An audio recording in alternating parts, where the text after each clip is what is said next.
हाँ जी, तो स्टूडेंट्स ये रही आपकी प्रॉब्लम नंबर 6.2.6 जिसमें वो कह रहा है कि एक message signal M of T है जिसको हमें ट्रांसमिट करने के लिए बाइनरी पीसीएम की ज़रूरत पड़ती है बगैर कंप्रेशन के। ठीक है, वो कहता है अगर एस क्यू एन आर हमारे पास रिक्वायर्ड हो to be at least 47 decibel, यानी कि एस क्यू एन आर की इस दफ़ा वैल्यू गिवन है और आपको इसकी इक्वेशन याद होगी, हमारे पास थी S Q N R is equal to 6.02 N plus 1.76। ये मैंने आपको बोला था, याद रखिएगा 47 डेसिबल है। ठीक है, ये आपको नज़र आ रहा है।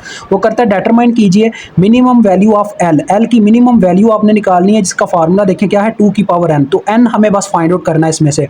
और एज्यूम कीजिए कि एम ऑफ टी एक साइनोसाइडल है। ये बच्चों इसका तरीका ना डिफरेंट है आपकी बुक के ऊपर, लेकिन मैं ये जो नया तरीका लाया हूँ ये बहुत ईजी है उससे। ठीक है, डेट्स वाई मैंने इसको फॉलो किया है।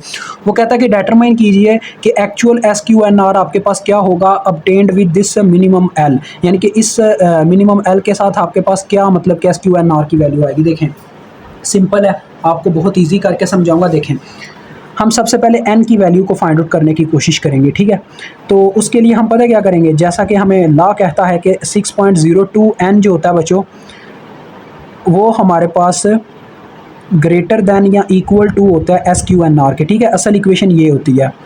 वो एक अलहदा बात है जब हम इसमें से इज इक्वल टू भी चूज़ कर सकते हैं। आपको पता ना ऐसे जब साइन होता है उसमें से एक को चूज़ करना अलाउ होता है। तो एस क्यू एन आर की कितनी वैल्यू है, 47 डेसिबल। बच्चों डेसिबल को कुछ नहीं करना, उसको एज इट एज रहने देना, बस 47 लिख लो। ठीक है, तो देखो यहाँ पे इस तरफ रह गया 6.02 एन, ये 1.76 उधर जाके माइनस हुआ इसमें से, तो 47 में से 1.76 माइनस करके देखो। जो दूसरा तरीका है उसमें आपको डेसिबल से भी उलझना पड़ता है, उस तरीके से बचाने के लिए मैं ये तरीका लाया हूँ 45.24। ठीक है, ये मेरे पास आ गया। अब आपने n की वैल्यू निकालनी है, तो n आपके पास आ जाएगा 45.24 डिवाइडेड बाय 6.02। तो देखते हैं ये कितना आता है, 45.24 डिवाइडेड बाय 6.02। तो ये बच्चों मेरे पास आ रहा है 7.51। तो जैसा कि इसकी इक्वेशन कह रही है कि आपने हमेशा इससे वैल्यू जो है या तो ग्रेटर लेनी है या इक्वल लेनी है। अब बच्चों ये n होता क्या है, ये होता है number of bits per sample, जैसा कि मैंने आपको हर क्वेश्चन में पढ़ाया। n is equal to number of bits per sample. ठीक है, तो लिहाजा ये एक स्पेसिफिक नंबर होना चाहिए, मतलब कि ऐसे रेशो में नहीं होना चाहिए, इशारिये में नहीं होना चाहिए। तो लिहाजा मैं क्या करता हूँ, देखो n की वैल्यू से या तो ग्रेटर चूज़ कर सकता हूँ या इक्वल। तो मैं इसको 7.5 से ग्रेटर क्या ले सकता हूँ, 8 ही ले सकता हूँ। तो लिहाजा मैं यहाँ पे ले लूँगा 8 बिट पर सैंपल। ठीक हो गया जी, n की वैल्यू आ गई। अब आप l को इजीली फाइंड आउट कर सकते हैं। देखें l इज इक्वल टू 2 की पावर n थी, जो कि आ गया 2 की पावर 8, और यहाँ पे आपको आ जाएगा 2 की पावर 8 आपके पास कितना आता है, 2 की पावर 8 जी हमारे पास आता है 256।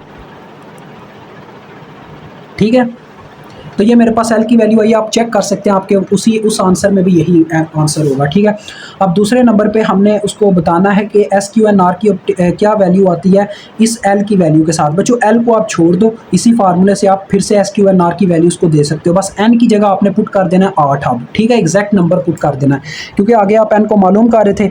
अब देखें S Q N R is equal to, आप एग्जैक्ट फार्मूला वो वाला लगाओगे जो था पहले, यानी इज इक्वल टू वाली इक्वेशन ले लोगे 6.02 एन प्लस 1.76।